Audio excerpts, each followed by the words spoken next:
Karibuni sana wapendwa watazamaji wetu mahali popote mnapofuatilia kipindi hiki.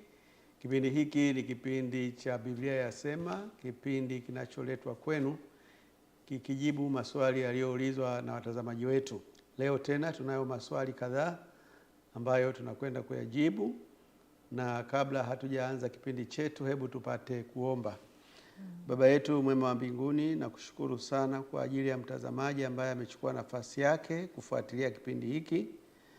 Hebu maswali yanayokwenda kujibiwa yakawe mbaraka kwa kila mmoja anayefuatilia, nasi ukatusimamie na kutupatia uwezo wa Roho Mtakatifu kuyajibu kwa namna ambayo mtazamaji wetu itamsaidia kufanya uchaguzi ulio sahihi. Ndilo ombi letu katika jina la Yesu Kristo. Amina. Amina. Basi kama nilivyosema, mimi ni mchungaji Steven Leta ambaye niko pamoja na dada yetu Miriana ambaye anakwenda kutusomea maswali, na ataanza na swali la kwanza. Karibu. Asante Pastor. Wapo wanaosema wameokoka huku wakitumia mafungu ya Biblia kusimamia hoja hiyo kama wokovu ni sasa. Je, Biblia inazungumzia nini kuhusu kuokoka? Wapo duniani walio hai au wafu waliookoka? Naam, huyu ndugu yetu anataka kujua kama kuokoka ni jambo halisi linalotokea sasa kwa wanadamu wanaoishi, au ni jambo litakalotokea huko mbele ya safari, na kama kweli kuna uwezekano binadamu kuokoka. Biblia inapozungumzia kuokoka inamaanisha kuwa kwenye mazingira yasiyofikiwa na hatari iliyokuwa inamkabili mtu hapo kabla. Baada ya anguko la dhambi, wanadamu wote waliingia katika hatari ambayo isingewezekana kabisa kuokoka nayo bila msaada wa Mungu. Katika kitabu cha Marko sura ya 10 fungu la 24 hadi 27 tunasoma, wanafunzi wakashangaa kwa maneno yake. Yesu akajibu tena akawaambia, watoto, jinsi ilivyo shida wenye kutegemea mali kuingia katika ufalme wa Mungu. Ni rahisi ngamia kupenya katika tundu ya sindano kuliko tajiri kuingia katika ufalme wa Mungu.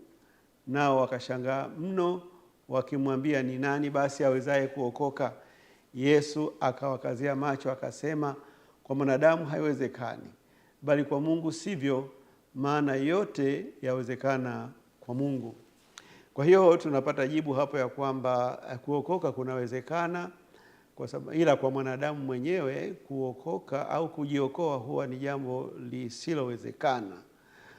Na Mungu alitambua mwanadamu atahitaji kuokolewa katika hatua kubwa tatu. Anguko la mwanadamu lilitokea katika hatua kubwa tatu. Na katika hizo hatua tatu za anguko la mwanadamu, Mungu aliandaa njia za kumuokoa. Alimwandaa aokolewe kutoka kwenye adhabu ya kifo. Kulikuwa na adhabu ya kifo. Hiyo ilikuwa ni jambo lililotokea baada ya anguko la dhambi. Lakini pia Mungu akaandaa aokolewe kutoka kwenye utumwa wa dhambi. Kulikuwa na utumwa wa dhambi unaomkabili mwanadamu. Na jambo la tatu, Mungu aliandaa mwanadamu aokolewe kutoka hali ya kuondokewa na utukufu na kuondokewa na urithi ambao hapo kabla ya anguko Mungu alikuwa amemwandaa nao.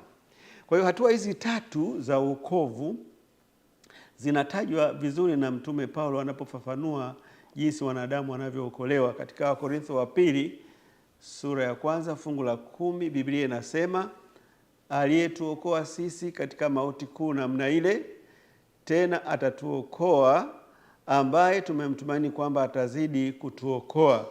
Kwa maana hapo kuokoa zipo katika hatua tatu. Aliyetuokoa ni tukio lililotokea huko nyuma tayari. Tumemtumaini kwamba atazidi kuokoa ni tukio linaloendelea, na atatuokoa ni tukio linalokuja huko baadaye. Kwa hiyo awamu hizi tatu za wokovu zinatekelezwa na Mungu kupitia kwa nafsi ya Yesu Kristo, nafsi ya Roho Mtakatifu na nafsi ya Baba. Kwa hiyo nafsi zote tatu zinashiriki katika kumuokoa mwanadamu. Awamu ya kwanza ya wokovu Yesu aliikamilisha pale alipotoa maisha yake yawe fidia kwa ajili ya wanadamu wote pale msalabani. Tunasoma hayo katika kitabu cha Isaya 53 fungu la 5. Biblia inasema, bali alijeruhiwa kwa makosa yetu, alichubuliwa kwa maovu yetu, adhabu ya amani yetu ilikuwa juu yake, na kwa kupigwa kwake sisi tumepona. Yesu alitulipia hiyo adhabu ambayo ilikuwa inawakabili wanadamu wote kwa kifo chake pale msalabani. Kwa hiyo Yesu unapomwona akifa pale msalabani, anakufa kwa niaba ya wanadamu wote. Anatumikia adhabu ambayo ilikuwa inawastahili wanadamu wote.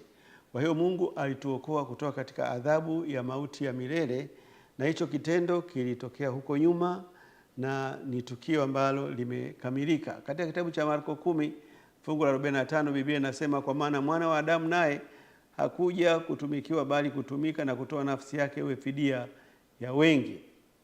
Na kutokana na Yesu kufa pale msalabani na kutoa nafsi yake kuwa fidia ya watu wengi, sasa kuna jambo limetokea.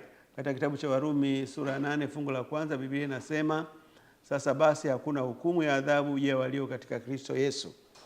Ile adhabu ambayo ilikuwa inawakabili wanadamu sasa imeondolewa, na wanadamu sasa hawakabiliwi tena na hiyo adhabu, kwa sababu adhabu hiyo Yesu aliichukua alipokufa pale msalabani. Kwa hiyo Yesu ametuokoa na adhabu ya mauti. Tena Biblia inatuambia hivi katika Yohana 5 fungu la 24, Biblia inasema, amini amini nawaambia, yeye alisikia neno langu na kumwamini yeye aliyenipeleka yuna uzima wa milele, wala haingii hukumuni, bali amepita kutoka mautini kuingia uzimani. Kwa hiyo unaweza ukasema sisi wanadamu tumeokolewa kwa maana ya ile awamu ya kwanza ya wokovu, ambayo ni nafsi ya Yesu Kristo au nafsi ya mwana aliitekeleza. Yeye alitoa maisha yake yawe fidia alipokufa pale msalabani, na kwa kupigwa kwake na kwa kifo chake sisi tukawa tumepona. Kwa hiyo wanadamu tena hatuna hofu ya kwenda kwenye hukumu, maana Yesu alishatulipia hiyo hukumu. Hivyo basi ni sahihi mtu aliyemwamini Yesu kusema ya kwamba ameokoka, akimaanisha amepona adhabu ya moto wa milele, kwa kuwa Yesu alikufa badala yake. Lakini wokovu kwa maana ya kuondoka kwenye utumwa au mazoea ya dhambi ni mchakato. Ni mchakato ambao umeanza na ni endelevu. Utakoma tu Yesu atakaporudi kuwachukua watakatifu wake. Tunasoma katika kitabu cha Wafilipi sura ya 3 fungu la 12 hadi 14. Biblia inasema, si kwamba nimekwisha kufika au nimekwisha kuwa mkamilifu, la, bali nakaza mwendo ili nipate kulishika lile ambalo kwa ajili yake nimeshikwa na Kristo Yesu. Ndugu, sijidhanii nafsi yangu kwamba nimekwisha kushika, ila natenda neno moja tu, nikiyasahau yaliyo nyuma, nikiyachuchumilia yaliyo mbele, na kaza mwendo nifikirie mede ya thawabu ya mwito mkuu wa Mungu katika Kristo Yesu. Kwa hiyo awamu ya pili ya wokovu inahusu mabadiliko ya tabia, na mabadiliko ya tabia ni mchakato endelevu, na nafsi inayosimamia mchakato huo ni Roho Mtakatifu. Mchakato huo utakoma ile siku Yesu anapokuja kuwachukua watakatifu wake, au mchakato huo unakoma siku mwanadamu anapofariki, anapofikia mwisho wa uhai wake. Kwa hiyo ni makosa kuwaambia watu ya kwamba umeokoka kwa maana ya kwamba umekamilika katika tabia na mwenendo wako. Jambo hilo ni mchakato. Inaweza kuwa umeuanza mchakato na upo katika hatua labda za awali, au upo katika hatua za katikati, au hata upo katika hatua za mwisho kabisa za ukamilishaji wa tabia za Mungu. Lakini nimekosa kusema ya kwamba nimeokoka kwa maana ya kwamba sitendi dhambi kabisa. Jambo hilo kama litatokea, basi atakayelitamka ni Mungu na sio wewe ambaye unapitia katika huo mchakato. Kujinadi kwamba umeokoka ukimaanisha kuwa utendi dhambi yoyote ya tendo, wazo na neno, ni kujikinai na kujihesabia ambako ni tabia walio nayo Mafarisayo. Sifa ya wema juu yako haipaswi itolewe na wewe mwenyewe, inapaswa isemwe na wengine na sio wewe mwenyewe. Mithali 27 fungu la 2 Biblia inasema, mwingine na akusifu wala si kinywa chako mwenyewe, mtu mgeni wala si midomo yako wewe. Kwa hiyo kuna sababu gani ya mtu kukimbilia kuwaambia watu kwamba nimeokoka, au kusema kwamba sitendi dhambi, au kwamba sasa hivi nimebadilisha tabia zote zilizo mbaya nilizokuwa nazo, badala ya kuwasubiri watu wakuambie kwamba ndugu, tunaona kama unapiga hatua vizuri. Na wakikwambia hivyo, waambie namshukuru Mungu, ila bado niko kwenye mapambano, mniombe ili nifikie hapo ambapo Mungu anatamani nipafikie. Katika kitabu cha Luka 18 fungu la 9 hadi 14, Biblia inasema, akawaambia mfano huu watu waliojikinai ya kuwa wao ni wenye haki, wakiwadharau wengine wote. Watu wawili walipanda kwenda hekaluni kusali, mmoja Farisayo, wa pili mtoza ushuru. Yule Farisayo akasimama akiomba hivi moyoni mwake, Mungu, nakushukuru kwa kuwa mimi si kama watu wengine, wanyang'anyi, wadhalimu, wazinzi, wala kama huyu mtoza ushuru. Mimi nafunga mara 2 kwa juma, hutoa zaka katika mapato yangu yote. Lakini yule mtoza ushuru alisimama mbali, wala hakuthubutu hata kuinua macho yake mbinguni, bali alijipiga kifua akisema, Mungu, uniwie radhi mimi mwenye dhambi. Nawaambia, huyu alishuka kwenda nyumbani kwake amehesabiwa haki kuliko yule. Kwa maana kila ajikwezaye atadhiliwa, naye ajidhilie atakwezwa. Kwa hiyo tuepuke sana tabia ya kujikweza, tabia ya kujiinua, tabia ya kujiona kwamba tunafaa kuliko watu wengine. Kama ni kweli unafaa kuliko watu wengine, basi watu wengine ndio wakuambie, waseme, lakini sio wewe mwenyewe kujipeleka kimbelembele na kusema kwamba uko bora kuliko watu wengine. Wale ambao Roho Mtakatifu anafanya mchakato mabadiliko ya tabia, huwa ni watu wa mwisho kabisa wa kujivuna au kujisifia. Na hata ukiwasifia huwa si wepesi kukubali hizo sifa. Mara nyingi wanazielekeza kwa Mungu ambaye ndiye hasa aliyeleta hayo mabadiliko ambayo watu wanayafurahia. Mtu ategemea uwezo wa Roho Mtakatifu kushinda dhambi, hatimaye atakoma kutenda dhambi. Katika kitabu cha Yohana wa kwanza 3 fungu la 9, Biblia inasema, kila mtu aliyezaliwa na Mungu hatendi dhambi, kwa sababu uzao wake wakaa ndani yake, wala hawezi kutenda dhambi kwa sababu amezaliwa kutokana na Mungu. Hili fungu linachosema ni sahihi kabisa, kwamba haya mazoea ya kutenda dhambi kwa mtu ambaye amempokea Yesu Kristo na ambaye amepokea kipawa cha Roho Mtakatifu, kuna wakati atafikia ukomo wake. Yaani mwanadamu hatakuwa anatenda dhambi tu siku zote, hapana. Wakati anavyotoa ushirikiano na Roho Mtakatifu, utafikia wakati ambapo atakoma kutenda dhambi. Na sababu ya kukoma kutenda dhambi ni kwamba kuna ile nguvu ya Roho Mtakatifu itakuwa ndani yake, ule uzao wa Yesu Kristo utakuwa ndani yake, na kile kinachozalisha dhambi ndani yake kitakuwa kimekoma kufanya hivyo.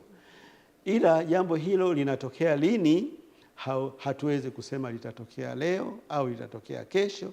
Litategemea jinsi unavyotoa ushirikiano kwa Roho Mtakatifu. Na kama kwa bahati nzuri limeshatokea tayari kwako, na kuomba usiwe wa kwanza wa kuwatangazia watu kwamba sasa wewe hutendi dhambi, kwa sababu hicho kitendo tu cha kutangaza kwamba hutendi dhambi chenyewe ni dhambi. Kwa maana wewe ni binadamu, huwezi kujiamini kwa kiasi hicho. Lakini Mungu na wanadamu wengine wanaweza wakatamka jambo hilo, na watakapokutamkia basi ukawe mnyenyekevu katika kupokea sifa hiyo. Kwa kuwa Mungu ana uhakika kuwa mchakato wa mabadiliko ya tabia ulioanzishwa na Roho Mtakatifu ndani yetu utakamilika kwa ushindi na kwa wakati alioupanga, haofii wala hasidi kututambua kwamba sisi ni watakatifu. Jambo moja la kutia moyo ni hili: wakati ambapo Mungu anatutahadharisha tusije tukajiinua kwamba tumekamilika au tu watakatifu, na kwamba tunapopewa sifa za kwamba tumeonyesha mwenendo ulio bora kuliko watu wengine, tuwe waangalifu kwenye kupokea hizo sifa, bado Mungu huyo huyo anatutambua sisi tulio kwenye mchakato kama watakatifu. Ufunuo 14 fungu la 12, Biblia inasema, hapa ndipo penye subira ya watakatifu hao wazishikao amri za Mungu na imani ya Yesu. Kama unamwamini Yesu na pia kama unazishika amri za Mungu, hata kama hujapiga hatua kubwa sana katika mabadiliko ya tabia, Mungu anakuhesabu kama mtakatifu. Na hiyo kukuita mtakatifu ina makusudi makubwa mawili. Kwanza, kukutia moyo ya kwamba wewe ni mdau au ni mtakatifu mtarajiwa, na kwa hiyo usiwaze tena kurudia maisha ya zamani ya dhambi. Lakini pia sababu ya pili ni kwamba ule mchakato wa kukukamilisha wewe kutoka kuwa mwenye dhambi na kufanya mwenye mtakatifu utafikia kile kikomo chake, utafikia hitimisho lake kama lilivyopangwa, kwa sababu Mungu anapokuwa amepanga jambo hakuna namna ya jambo hilo kushindwa kutimia ikiwa tu mtu ataendelea kutoa ushirikiano. Kwa hiyo sisi ni watakatifu, lakini usitafute watu wakuite mtakatifu, wala usiwalazimishe watu wakuite wewe mtakatifu, ila Mungu anakutambua hivyo na unatakiwa kuipokea sifa hiyo kwa unyenyekevu mkubwa sana. Katika kitabu cha Wakorintho wa kwanza 1:2 Biblia inasema, kwa kanisa la Mungu lililoko Korintho, wale waliotakaswa katika Kristo Yesu, walioitwa wawe watakatifu, pamoja na wote wanaoliitia jina la Bwana wetu Yesu Kristo kila mahali, Bwana wao na wetu. Katika kitabu cha Efeso 1:4, kama vile alivyotuchagua katika yeye kabla ya kuwekwa misingi ya ulimwengu, ili tuwe watakatifu, watu wasio na hatia mbele zake katika pendo. Wakolosai 3:12, basi kwa kuwa mmekuwa wateule wa Mungu, watakatifu wapendwao, jivikeni moyo wa rehema, utu wema, unyenyekevu, upole, uvumilivu. Kwa hiyo Mungu anapowaita watakatifu watu walio kwenye mchakato wa mabadiliko ya tabia, hakusudii kuwatambua kama waliokamilika, bali anatumia lugha hiyo kuwahimiza. Waefeso 4:11-13 Biblia inasema, naye alitoa wengine kuwa mitume, na wengine kuwa manabii, na wengine kuwa wainjilisti, na wengine kuwa wachungaji na walimu, kwa kusudi la kuwakamilisha watakatifu, hata kazi ya huduma itendeke, hata mwili wa Kristo ujengwe, hata na sisi sote tutakapofikia umoja wa imani na kumfahamu sana mwana wa Mungu, hata kuwa mtu mkamilifu, hata kwa kufika kwenye cheo cha kimo cha utimilifu wa Kristo. Kwa hiyo Mungu anakusudia ya kwamba tufikie hatua hiyo ya kuwa wakamilifu mapema kadri itakavyowezekana. In fact, Mungu alitamani uwe mtakatifu, kwa maana ambayo umekamilika kwa tabia jana na wala sio leo. Lakini kwa sababu ya wakati fulani tumeshindwa kutoa ushirikiano kwa Roho Mtakatifu, huo mchakato unaenda taratibu sana kwa baadhi ya watu, lakini kwa baadhi ya watu mchakato huo unaenda kwa kasi inayoridhisha. Katika kitabu cha Wakolosai 3:12 Biblia inasema, basi kwa kuwa mmekuwa wateule wa Mungu, watakatifu wapendao, jivikeni moyo wa rehema, utu wema, unyenyekevu, upole, uvumilivu, mkichukuliana na kusameheana, mtu akiwa na sababu ya kumlaumu mwenzake, kama Bwana alivyowasamehe ninyi, vivyo na ninyi. Kwa hiyo umeona hawa watu wa Efeso anawaita watakatifu wapendwao, lakini hapo hapo anawahimiza wajivike moyo wa rehema, utu wema. Yaani kumbe unaweza kuwa mtakatifu lakini mwenye mapungufu. Hilo ni jambo la kuzingatia sana. Kwa hiyo Mungu hajatukatia tamaa, japo mchakato unachukua muda, lakini wakati huo mchakato ukiendelea bado anatutambua kama watakatifu. Katika kitabu cha Efeso 1:18 hadi 19 Biblia inasema, macho ya mioyo yenu yatiwe nuru, mjue tumaini la mwito wake jinsi lilivyo, na utajiri wa utukufu wa urithi wake katika watakatifu jinsi ulivyo, na ubora wa ukuu wa uweza wake ndani yetu tuaminio jinsi ulivyo, kwa kadri ya utendaji wa nguvu za uweza wake. Sasa hapa kuna hatua ya tatu ya kuokoka. Hatua ya tatu ya kuokoka, baada ya kwamba hatua ya kwanza ni ya kuepushwa na ile adhabu ya kifo ambayo Yesu alichukua pale msalabani. Hatua ya pili ni ya kubadilishwa tabia zetu za dhambi na kupewa tabia zile Mungu alizonazo, tabia za utakatifu, na ambapo Mungu anaendelea kutuita watakatifu wakati tukiendelea katika mchakato. Hatua ya tatu, tutakapokuwa tumekamilisha hiyo hatua ya pili, ni Mungu kuja kutupatia urithi. Mungu ameweka agano ya kwamba tutakapokamilika tukarudia tabia yake, anatupatia urithi. Na urithi unatokana na nini? Tutakuwa tumeitwa watoto wake. Maana tunapomwamini Kristo, sisi tunatambuliwa na Mungu kama watoto, kama Mungu anavyomtambua Kristo kama mwanae. Na mtoto ana urithi ambao ni haki yake kupewa. Na huo urithi kwa sasa hivi umetunzwa kule mbinguni kwa ajili yetu. Tutakapokuja kuupokea huo urithi, ndipo tutabadilisha hali yetu ya maisha. magonjwa hayatakuwepo tena, umaskini hautakuwepo tena. Kwa sasa hivi umaskini unaonekana katika maisha yetu, magonjwa yanaonekana katika maisha yetu kwa sababu hatujapokea ule urithi. Kwa hiyo hiyo ndio hatua ya mwisho kabisa ya kuokoka ambayo inaenda kutimia wakati Yesu atakaporudi na kutupatia zawadi ya uzima wa milele. Atatupatia zawadi ya kuishi pamoja na yeye kama watawala kule mbinguni. Na katika kitabu cha Wakorintho wa pili 4:17 Biblia inasema, maana dhiki yetu nyepesi iliyo ya muda wa kitambo tu yatufanyia utukufu wa milele uzidio kuwa mwingi sana. Wafilipi 3:21 Biblia inasema, atakaye ubadili mwili wetu wa unyonge upate kufanana na mwili wake wa utukufu kwa uweza ule ambao kwa huo waweza hata kuvitiisha vitu vyote viwe chini yake. Kwa hiyo kuna kitu kinachosubiriwa kwa hamu kubwa. Kristo anakuja kutupatia mwili mwingine tofauti na huu, mwili ambao hauna dhambi, mwili ambao hauna maradhi, mwili wa utukufu. Kuelezea zaidi huo mwili wa utukufu sio rahisi, lakini kama unavyofahamu kwamba Kristo atakapokuja atakuja na utukufu mwingi, na wanasema moto utakuwa ukimzunguka kila upande, lakini haumwangamizi. Sasa hicho ndio kiwango cha mwili wa utukufu ambao sisi tutapewa tutakapoenda mbinguni kama zawadi ya uzima wa milele, kama zawadi ya ushindi juu ya dhambi. Kwa hiyo hatua hiyo bado hatujafikia. Wakolosai 3:4 Biblia inasema, Kristo atakapofunuliwa aliye uhai wetu, ndipo na ninyi na uweza wake ndani yetu tuaminio jinsi ulivyo kwa kadri ya utendaji wa nguvu za uweza wake. Tunasoma katika kitabu cha Petro wa kwanza 5:10 Biblia inasema, na Mungu wa neema yote aliyewaita kuingia katika utukufu wake wa milele katika Kristo, mkisha kuteswa kwa muda kidogo, yeye mwenyewe atawatengeneza na kuwathibitisha na kuwatia nguvu. Kwa hiyo kuna hatua ambayo tunaiendea ya kuvikwa miili mipya yenye utukufu, yenye ushindi juu ya dhambi, yenye ushindi juu ya magonjwa na kila kitu. Hatua hiyo kwa sasa hivi hatujaifikia.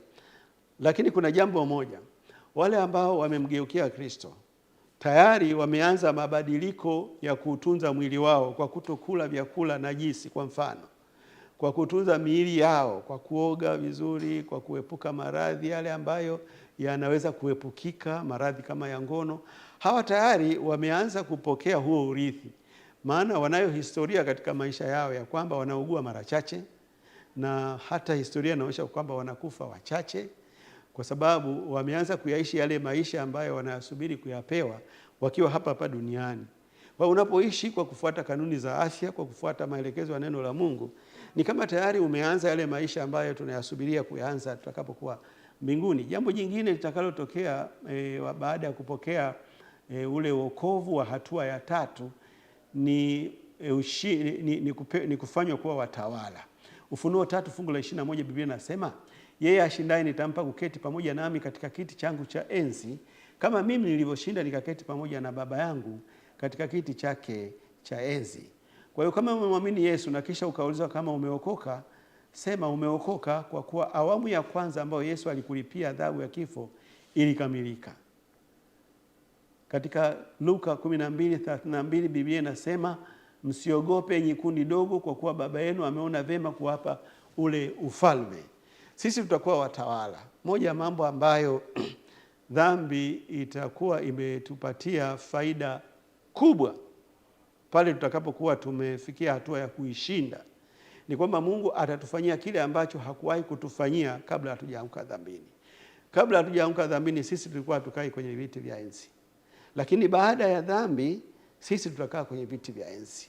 Na kukaa kwenye viti vya enzi maana yake tulikuwa ni watawala. Kitabu cha Danieli 7:27 linatuambia na ufalme na mamlaka na ukuu wa ufalme chini ya mbingu zote watapewa watu wa watakatifu wake aliye juu. Ufalme wake ni ufalme wa milele, na wote wenye mamlaka watamtumikia na kumtii.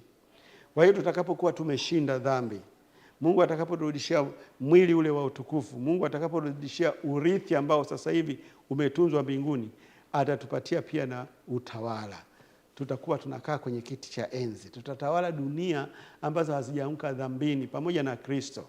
Na utawala huo sio wa muda wa mfupi, ni wa milele na milele. Kwa hiyo tutakuwa mahali pazuri kuliko tulipokuwa kabla hatujaanguka dhambini. Nafikiri nimejibu kwa kirefu sana swali lako juu ya kuokoka. Kuokoka kupo, lakini kuokoka kuna awamu tatu. Awamu moja imekamilika, awamu moja inaendelea, na awamu ya tatu itakuja kutimia Yesu atakapokuja hapa duniani. Tusome swali linalofuata. Asante. Mtumishi, nilikuwa naomba unisaidie hili. Je, kuna tofauti ya kuokoka na kuongoka? Huyu anataka kujua tofauti ya kuokoka na kuongoka. Kwa mujibu wa Biblia, kuokoka ni kuwa kwenye mazingira yasiyofikiwa na hatari iliyokuwa inakukabili hapo awali, au kupokea uwezo uliokuwa unaohitaji kutoka hatarini. Kwa hiyo mtu akikuletea uko kwenye tope fulani, upo kwenye maji, mafuriko yamekuwa makubwa, helikopta ikashuka ikakushushia kamba, hiyo ni hatua ya wewe kuokoka. Inataka kutoka kwenye mazingira hatarishi ikupeleke kwenye mazingira yaliyo salama. Japo sasa kwa mfano huo wa kamba iliyoshushwa, itategemea unavyotoa ushirikiano kuishika hiyo kamba na kuishikilia vizuri, halafu helikopta inaponyanyuka unakuwa umeokolewa. Kama umetupiwa kamba halafu hutaki kuishika ile kamba, hutaokoka, japo ulikuwa kwenye nafasi ya kuokoka. Kwa hiyo dhambi ilimfanya mwanadamu asiwe na uwezo wa kujiokoa. Yeremia 4 fungu la 22 nasema, kwa maana watu wangu ni wapumbavu, hawanijui, ni watoto waliopungukiwa na akili, wala hawana ufahamu. Ni wenye akili katika kutenda mabaya, bali katika kutenda mema hawana maarifa. Na Yeremia 13:23 nasema, je, mkushi aweza kuibadili ngozi yake, au chui madoadoa yake? Kama aweza, ndipo na ninyi mwaweza kutenda mema, ninyi mliozoea kutenda mabaya. Kwa hiyo sisi tulikuwa tumeanguka dhambini na tulikuwa hatuna uwezo wa kujiokoa. Mungu akatuhurumia, kwa sababu Mungu alikuwa na uwezo wa kutuokoa, akaleta huo uwezo wa kutuokoa, na tunachotakiwa ni kutoa ushirikiano. Katika kitabu cha Yeremia 10 fungu la 23 Biblia inasema, Bwana, najua ya kuwa njia ya mwanadamu haimo katika nafsi yake, kuelekeza hatua zake si katika uwezo wa mwanadamu. Hiyo ndio shida iliyotokea baada ya dhambi. Yaani kuelekeza hatua zetu sisi, hatuendi kule ambako tunatakiwa tuende. Yaani unakuta kwamba tunaenda kule ambako tunaenda shimoni kupotea. Hiyo ndio asili yetu baada ya anguko la dhambi. Kwa hiyo Mungu akaona kwamba kwa hali kama hiyo, akituacha hivi hivi bila kutusaidia, kweli tutapotea. Kwa hiyo akaleta msaada, akaleta kamba ya kutuinua kutoka kwenye matope, na anatarajia kwamba tutatoa ushirikiano. Yaani mtu ambaye unamsaidia lazima naye yaani kuna msemo nimeukuta juzi, wanasema ukibebwa kunja miguu. Nikacheka sana, nikasema lakini ni kweli. Yaani kama unabaki miguu inaning'inia huko, hiyo inamsumbua. Hata ukiwa kwenye pikipiki ukikaa pale nyuma alafu umetanua miguu, mara unayumba yumba, unajua unamsumbua yule dereva na mnaweza mkaanguka. Kwa hiyo kuokoka kuko hivyo hivyo. Mungu anakusudia kuokoe, lakini wewe unatoaje ushirikiano kurahisisha hilo zoezi liwe rahisi? Mwanadamu kwa uwezo wake mwenyewe asingeweza kushinda dhambi na kurejesha utukufu na mamlaka na urithi aliyopoteza baada ya anguko la dhambi. Hivyo ingempasa kuikabili adhabu ya mauti ya milele na kupotea milele. Mungu akisukumwa na upendo akaweka mpango wa kumwokoa mwanadamu. Katika Yohana 3:16 Biblia inasema, kwa maana jinsi hii Mungu aliupenda ulimwengu hata akamtoa mwanae pekee, ili kila mtu amwaminie asipotee, bali awe na uzima wa milele. Na Yohana 15 fungu la 5 Biblia inasema, mimi ni mzabibu, ninyi ni matawi, akae ndani yangu nami ndani yake, huyo huzaa sana. Pasipo mimi ninyi hamwezi kufanya neno lolote. Kwa hiyo mwanadamu yeyote asije akadhania kwamba anaweza kujiokoa bila msaada wa Mungu, kwamba unaweza kumshinda shetani, kwamba unaweza kushinda dhambi, yaani kwa kutumia tu akili zako, labda umesoma sana, au kwa kutumia miguvu yako. Kuna mtu mwenye nguvu alikuwa kama Samsoni, lakini ilishindikana. Kuna mtu alisoma kuliko Sulemani, alikuwa na hekima, alikuwa na kipaji cha akili yule baba, lakini mbona alianguka dhambini? Kwa hiyo Biblia inaposema kwamba ninyi hamwezi kufanya neno lolote pasipo mimi, Yesu anasema hivyo, ni jambo la ukweli. Kwa hiyo kuokoka kupo, lakini kuokoka kunataka nidhamu, kunataka kwanza ukubali kwamba huwezi. Unajua hata kumwokoa mtu anayezama kwenye maji, wanasema inabidi umsubiri akiwa amekunywa maji mara 2 mara 3 hivi, yani yuko hoi tabani, ndio unaweza ukamuokoa. Ukienda ukimkimbilia kumuokoa mtu ambaye bado hajanywa hayo maji, bado ana nguvu, anakuzamisha ndani ya maji. Hii ni kanuni ya ajabu sana. Kwa hiyo hata katika hili swala la dhambi, ukijihisi kwamba wewe huhitaji msaada wa Mungu, yani unajiweza, unajimudu, wewe uko kwenye hatari kubwa zaidi. Kwa hiyo hatua ya kwanza ni kutambua kwamba hata wewe pamoja na nguvu ulizonazo, pamoja na mali ulizonazo, pamoja na usomi ulionao, wewe umepotea, unahitaji usaidiwe na Mungu. Na Mungu yuko tayari kusaidia watu. Kuokoka huku kunaweza kubadilika wakati wowote pale mwanadamu atakapoacha kutoa ushirikiano kwa Roho Mtakatifu. Kwa upande mwingine, hapo nimezungumzia sasa kuokoka. Kuokoka kunaweza kubadilika wakati wowote ule utakapoacha kutoa ushirikiano kwa Mungu. Yaani Mungu anakuachilia kwamba wewe si unajiona unajimudu, anakuachia unaenda na maji. Kwa hiyo unapokuwa umeokoka, acha kuaminisha watu na kujidanganya kwamba nimeokoka tangu mwaka 2020. Mimi niko kwenye wokovu, sawa. Lakini huo wokovu bado uko hivyo hivyo kama ambavyo ulikuwepo wakati unapookoka. Maana wokovu wenyewe unapimwa, una kipimo cha kupima kwamba kuna wakati unashuka chini, kuna wakati unapanda juu. Wakati wenyewe unatakiwa uwe unapanda juu muda wote. Sasa ukishindwa tu kuupandisha huo wokovu kwa muda wote, unaweza ukapiga mark time au ukashuka chini. Kwa hiyo ni jambo la kuangalia sana. Ndio Biblia imesema yule adhaniaye kwamba amesimama, angalia asianguke. Na namna ya kuangalia usianguke ni kuto kujivuna, kuto kujipandisha mabega, kujikweza, kujiona kwamba unajua sana. Hiyo siku unapoanza kuona unajua sana, ndio siku yako unayodondoka sasa. Sasa ameulizia pia kuongoka ni nini? Kuongoka ni tofauti na kuokoka. Kuongoka ni hatua za ukuaji wa kiroho kutegemea na mtu anavyotoa ushirikiano kwa Roho Mtakatifu mwenye dhamana ya kubadilisha tabia. Sasa kuongoka ni ile hatua ya kwamba leo nimeacha dhambi hii, kesho nimeacha dhambi hii. Yaani kuna kukua fulani hivi. Unapoangalia Januari mpaka Disemba kuna mambo fulani yamebadilika. Tunasema wewe unaongoka. Tunasema wewe unaongoka. Luka 22 fungu la 32 Biblia inasema, akasema Simoni, Simoni, tazama shetani amewataka ninyi apate kuwapepeta kama vile ngano, lakini nimekuombea wewe ili imani yako isitindike, nao utakapoongoka waimarishe ndugu zako. Unaona? Huo ndio uongofu. Kwa hiyo wapendwa, ukijiona umeshinda dhambi fulani, acha kuwasema wale ambao wanaendelea kupambana na hiyo dhambi. Wewe mshukuru tu Mungu kwamba jamani, na mimi nilikuwa kwenye shida kama hii. Halafu uchukue hatua kuwaimarisha, yani kuwatia moyo, kuambia tu kwamba jamani msikate tamaa. Na mimi nilikuwa hivyo hivyo, lakini angalieni siku hizi hilo jambo mimi nimeshalishinda. Kwa sababu uongovu ni hatua. Wewe umeshinda hili na hili, bado kuna hili na hili linakusumbua.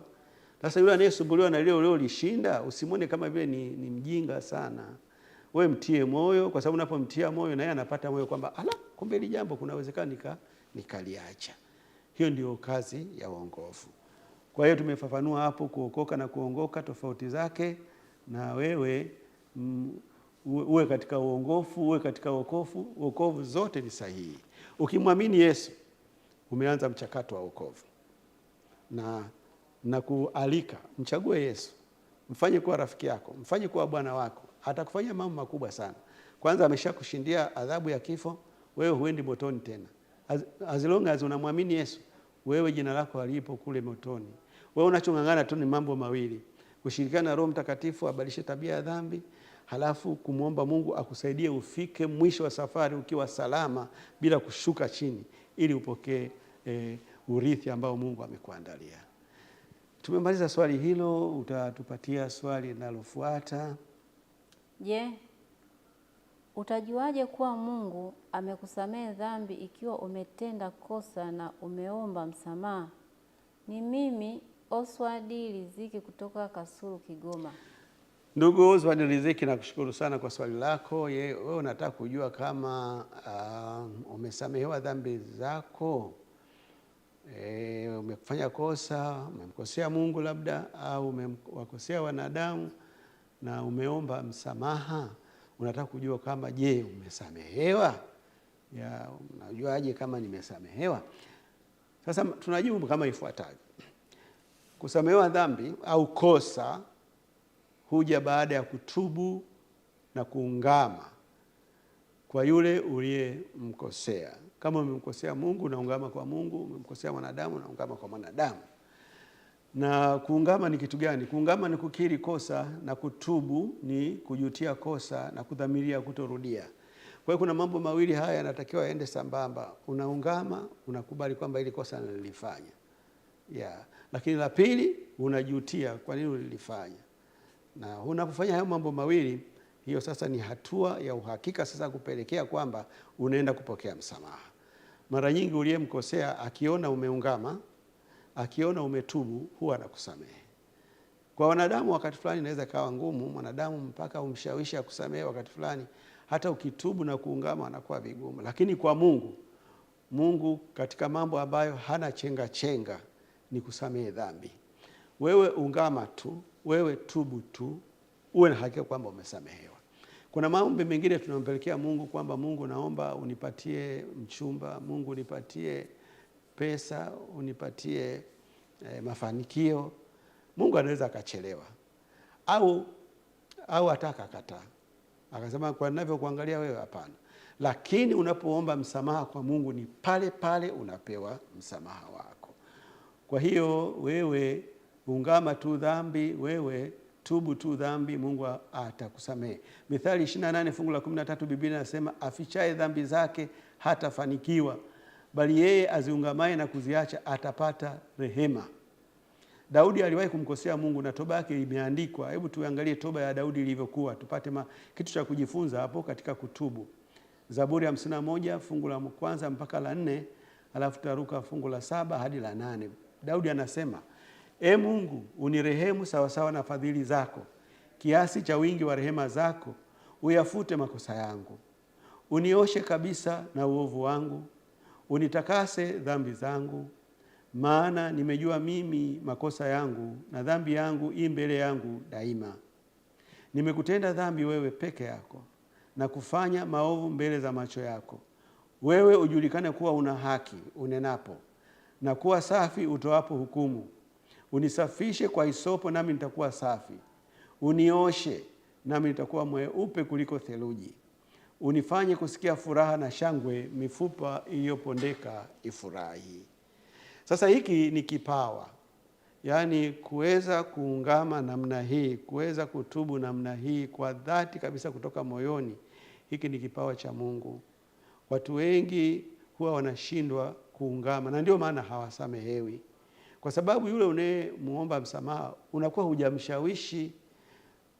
Kwa mfano mtu unamuomba msamaha huku unacheka cheka tu. Sasa hapo ni msamaha gani? Kweli kuna kujutia hapo? Unacheka cheka. Sasa yule unampa mawazo kwamba anachocheka ni nini sasa? Anachocheka ni hicho alichonifanyia, au anachocheka ni huu msamaha ambao anakwenda kupokea? Kwa hiyo kuomba msamaha ni jambo lina kanuni zake. Onyesha kusikitishwa na hicho kitendo, kwa sababu kimemuumiza mwenzako.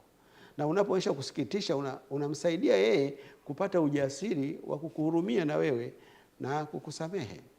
Kwa hiyo ndivyo ambavyo tunatakiwa kufanya. Kuungama na kutuba ni jambo ambalo linakuja kutokana na maumivu ambayo mtu anayahisi, na sio kitu cha kuigiza. Yaani kama wewe hujasikia maumivu moyoni, huwezi ukaungama, huwezi ukatubu. Mtunga Zaburi anasema hivi katika Zaburi 38 fungu la 3, anasema hamna uzima katika mwili wangu kwa sababu ya ghadhabu yako, wala hamna amani mifupani mwangu kwa sababu ya hatia zangu. Maana dhambi zangu zimenifukiza kichwa, kama mzigo zimenilemea mno. Kwa hiyo mtu anapokwenda kuomba msamaha ni kwa sababu anakosa amani. Anapoendelea kukaa na kujikausha, ni kama vile mtu ametafuta kitu chake hapa, labda simu yake hivi.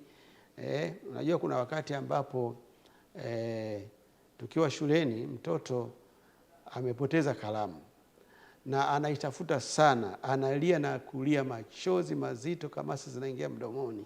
Na sababu ya kufanya hivyo ni kwamba anajua akifika nyumbani mzazi wake hata mwelewa, wamekuwa akichapwa sana. Kwa hiyo anajua kwamba na leo pia naenda kuchapwa.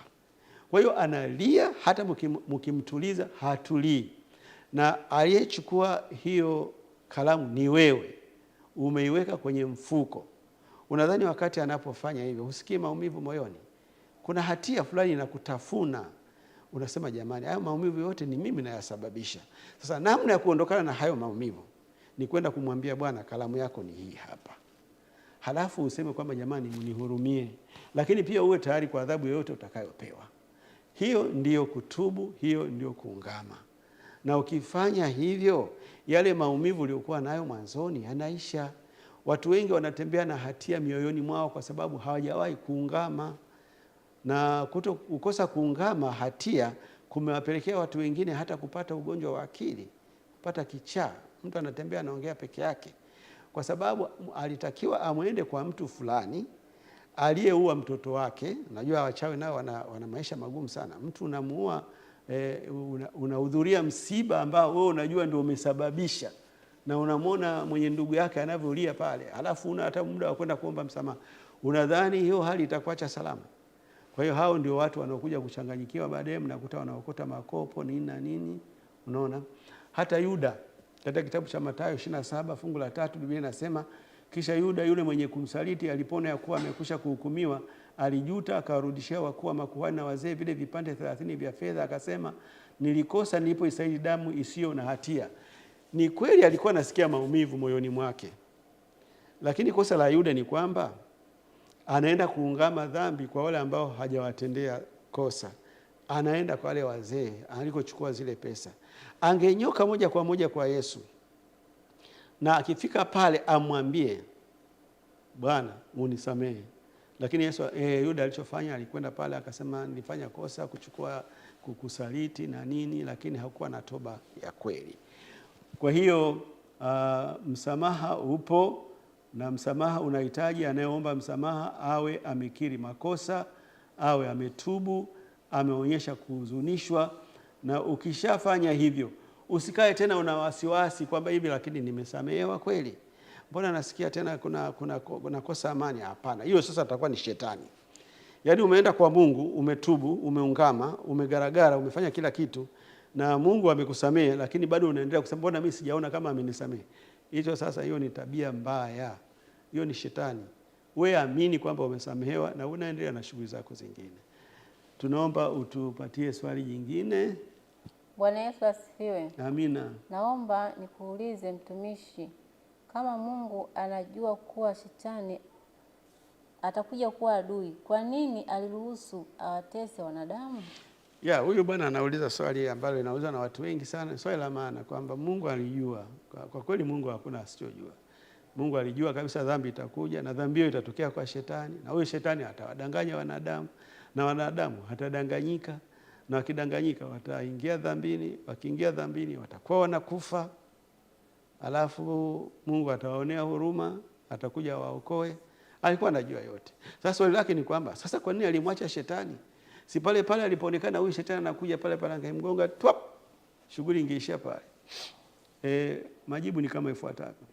Mungu alimuumba malaika shetani akiwa mkamilifu, asiye na dhambi, asiye mkatili, na kwa kweli alimpatia uhuru wa kufanya anachopenda. Hiyo ndio tabia ya Mungu. Mungu hajui kumbanabana kiumbe aliyemuumba. Kiumbe akishamuumba, akimpatia uhuru, anamwachia uhuru wote.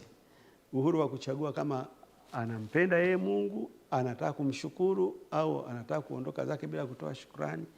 Hivyo ndivyo ilivyokuwa. Kwa hiyo wakati huo huyo shetani alikuwa anaitwa Lucifer au nyota asubuhi. Habari zake zimeandikwa katika Ezekiel 28 fungu la 14 mpaka 15. Biblia inasema, wewe ulikuwa kerubi mwenye kutiwa mafuta afunikae, nami nalikuweka hata ukawa juu ya mlima mtakatifu wa Mungu. Umetembea huko na huko kati ya mawe ya moto. Ulikuwa mkamilifu katika njia zako tangu siku ile ulipoumbwa hata uovu ulipoonekana ndani yako. Kwa hiyo Mungu alitambua kwa shetani angekuwa na tamaa na cheo chake.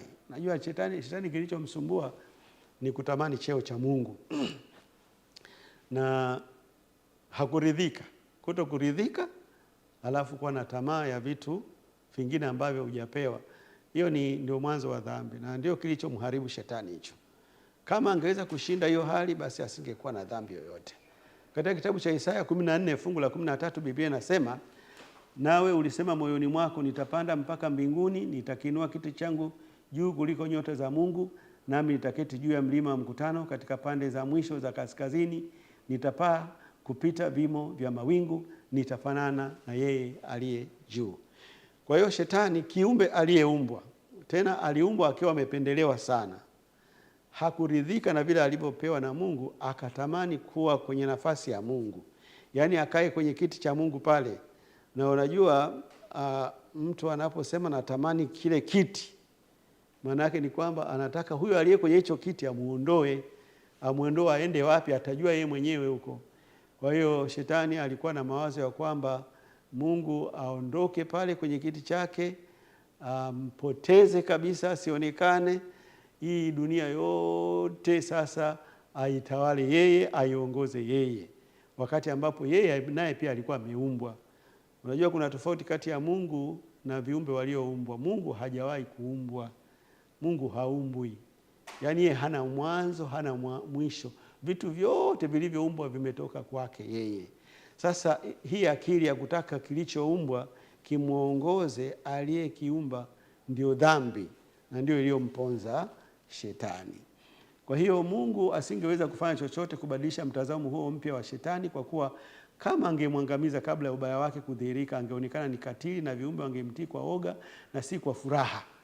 Kile Mungu alichofanya ni kuzuia uasi huo usisambae kwa viumbe wengine. Sikiliza hapa vizuri. Mungu angeweza kumzuia shetani asiendelee kuishi. Yaani unajua wewe na mimi tunaishi kwa sababu Mungu ameachilia pumzi yake inaendelea kufanya kazi ndani mwetu.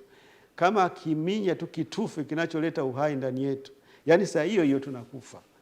Wangekumbuka pia na madai yake. Moja madai ya shetani kwamba Mungu anatuonea sisi, kutupatia sheria. Sisi tunatakiwa tuwe huru, sio unatuzuia, si mara tusifanye hivi, mara tusiue, mara nini. Haya mambo ni uonezi tu. Mimi nikipewa nafasi, raia wangu wote wataishi bila sheria yoyote ile. Yatakuwa maisha mazuri sana kuliko haya mnaoishi sasa hivi. Kwa hiyo shetani kama angeangamizwa kabla haijaonekana matokeo haya aliyoyafanya. Unajua sasa hivi shetani hawezi kutoa madai yoyote. Aliachiwa miaka 6000 ya kuitawala hii dunia, angalia jinsi ilivyoharibika.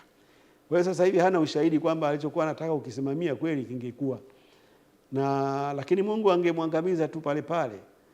Leo hii watu wangeanza kusimuliana. Unajua kulikuwa na malaika mmoja alikuwa na akili, alimchallenge Mungu sana. Mungu baada ya kuona huyu jamaa na akili kumzidi akamuoa bwana. Hapo ndipo uasi ungekuwa mkubwa zaidi. Kwa hiyo rafiki yangu naye uliza kwamba kwa nini shetani asingeuawa, hii ingekuwa mbaya zaidi. Ufunuo 12 fungu la 12 Biblia inasema kulikuwa na vita mbinguni. Mikaeli na malaika zake wakapigana na yule joka. Yule joka naye akapigana nao pamoja na malaika zako, nao hawakushinda, wala mahali pao hapakuonekana tena mbinguni. Yule joka akatupwa, yule mkubwa nyoka zamani aitwaye Ibilisi na Shetani, audanganyie ulimwengu wote, akatupwa hata nchi na malaika zake wakatupwa pamoja naye. Kwa hiyo shangilieni enyi mbingu na enyi mkao humo, ole wa nchi na bahari, kwa maana yule Ibilisi ameshuka kwenu mwenye ghadhabu nyingi, akijua kuwa na wakati mchache tu. Kwa hiyo Mungu hafurahii mateso ambayo shetani anatusababishia. Hata hivyo mtu anaweza kujiuliza swali kwamba yani shetani alipoleta shida kule mbinguni, Mungu akaona isiwe tabu, akamtoa ndio akamleta hapa duniani. Kwa hiyo haya matatizo Mungu ndio ametusababishia. Kwa nini amrushie huko duniani jamani? Kwa nini asingemrushia kwingineko huko? Biblia imeandika kifupi sana, lakini kimsingi shetani alifukuzwa mbinguni. Na mtu anapofukuzwa hapangiwi kwamba uende wapi. Umefukuzwa, akaanza kuzurura. Kila alikoenda anakataliwa. Ni hapa tu duniani alipofika wazazi wetu wakamkaribisha. Kwa hiyo sio kwamba Mungu alimtuma kwamba shetani nenda duniani. Alimfukuza mbinguni, ila sisi ndio tukampokea. Ndio haya matatizo yote tunayopata haya, kwa sababu wazazi wetu walikuwa wakarimu sana, kama ambavyo wazazi wetu waliwapokea wakoloni, wakaja kwenye nchi zetu hizi wakatutawala, Waarabu wakatuuza utumwani. Yaani kuna ukarimu mwingine usio na maana, ndio huu ambao sisi tuliufanya hapa duniani. Kwa hiyo hata hivyo tumshukuru Mungu. Baada ya kuona shetani amekuja kwenye hii dunia ambako kuna watoto wake, akamtuma mwanae mwenyewe, akazaliwa kama mwanadamu, akaja kupambana na shetani kwenye hii ardhi. Mungu alinunua kesi yetu. na amepambana na ameshinda. Kiujumla ile vita imeisha. Tuko hapa tu kwa muda, tunasubiria mambo fulani fulani hayajakaa sawa, lakini ile vita imeisha na imeisha kwa ushindi. Yesu amerudisha ile himaya yake yote na shetani amepangiwa hukumu yake. Ni muda tu, ni swala la muda. Shetani ataangamizwa, na wakati atakapokuwa anaangamizwa, yeye mwenyewe atakiri kwamba hukumu zako Mungu ni za haki. Wapambe wake nao watasema kwa kweli huyu bwana alistahili kuuawa. Angemuua mapema kule, haya maneno yasingeweza kutokea. Kwa hiyo uwe na amani tu kwamba Mungu ana akili nyingi, amemwacha shetani ili tushuhudie ubaya wake, ili atakapomwangamiza kila mmoja aseme kwamba ni halali ameangamizwa, asiwepo mtu wa kumwonea huruma. Tunaenda kwa mapumziko. Asanteni kwa kuwa pamoja nasi. Tuende kwa mapumziko, alafu baada ya hapo tutarejea tena.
Karibuni tena kwa baada ya mapumziko mafupi.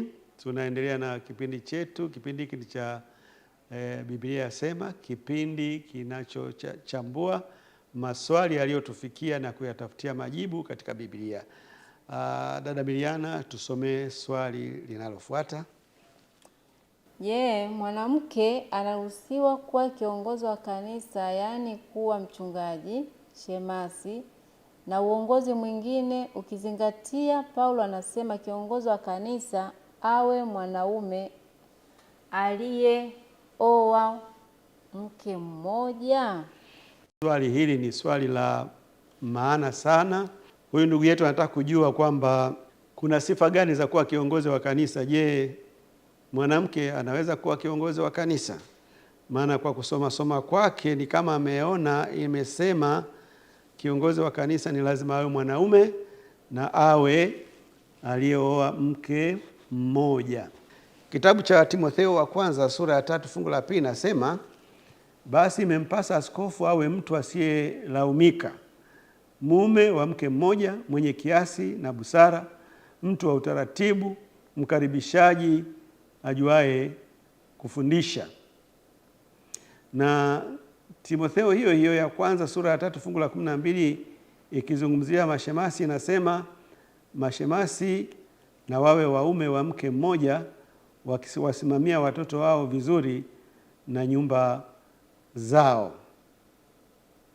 Na kitabu cha Tito 1 fungu la 6 hadi la 7 Biblia inasema, ikiwa mtu hakushtakiwa neno, naye ni mume wa mke mmoja, ana watoto waaminio, wasioshtakiwa kuwa ni wafisadi wala wasiotii, maana imempasa askofu awe mtu asiyeshtakiwa neno, kwa kuwa ni wakili wa Mungu, asiwe mtu wa kujipendekeza, asiwe mtu wa kujipendeza nafsi yake, asiwe mwepesi wa hasira, asiwe mlevi wala mgomvi, asiwe mpenda mapato ya aibu. Kwa hiyo sifa za kiongozi wa kiroho anayefaa kuliongoza kanisa kwa sehemu kubwa zinachangiwa na mazingira ya kanisa husika katika wakati husika. Unielewe vizuri. Biblia imezitaja sifa za viongozi, lakini baadhi ya sifa zingine zinaendana na hali ilivyokuwa katika nyakati huo waraka ulipoandikwa, na mahali husika palikuwa na mazingira gani. Nitafafanua. Katika nyakati za kanisa la awali, mtu aliyetambuliwa kustahili kuliongoza kanisa hakutakiwa kuwa mtu mwenye wake wengi, na ndio maana msisitizo ulioko kuwa awe mume wa mke mmoja. Hiyo ndio ilikuwa sifa ya msingi sana. Leo hii pengine hiyo inaweza isiwe sifa ya msingi sana, kwamba tunamtafuta kiongozi wa kulisimamia kanisa la Mungu, na unakuta kuna vijana ambao hawajaoa, au unakuta kuna wakina baba waliofiwa na waume zao au walioachika, hao hawana mke mmoja, lakini sifa zingine zote za kiroho wanazo. Ni kweli kwamba tujizuie kuwachagua hao kuwa viongozi wa kanisa, kwa sababu hapa fungu limesema awe na mke mmoja. Hapo tunarejea kwamba hiyo ilihusu zaidi wakati ambako huu waraka uliandikwa. Kwa hiyo rafiki yangu, ni kwamba kiongozi anaweza akawa mwanamke, kiongozi anaweza kuwa kijana ambaye hajaoa. Mnachoangalia ni uwezo wake, sifa zake zingine za kiuongozi alizo nazo. Tumefikia mwisho wa somo letu. Ninakushukuru wewe ambaye umekuwa pamoja nami katika kipindi hiki tangu tulipoanza. Ikiwa kuna mahali popote unahitaji ufafanuzi, unaweza ukapiga simu au ukaandika meseji kwa namba ambazo zitatokea hapo mbele baadaye. Lakini kama unataka kupata ufafanuzi kutoka kwangu mimi Pastor Steven Leta, namba yangu ni 0764600362. Na tunapoenda kufunga kipindi hiki, nitakuomba mahali ulipo upate kuinamisha kichwa chako. Tuombe. Baba yetu mwema mbinguni, nakushukuru sana kwa muda ambao umetupatia. Tumejifunza mengi, na katika yale ambayo tumejifunza, hebu Yesu ukamsaidie huyu mtazamaji na msikilizaji kuchukua yale yatakayomsaidia kufanya uamuzi wa kuokolewa kwake. Natamani siku moja wote ambao tumehudhuria kipindi hiki tukaokolewe, tukawe warithi wa uzima wa milele ule uliokwenda kutuandalia. Asiwepo hata mmoja wetu atakaye kwenda kuangamia pamoja na shetani na malaika wake waovu. Asante kwa sababu utafanya hivyo, tunaomba na kushukuru katika jina la Yesu Kristo. Amina.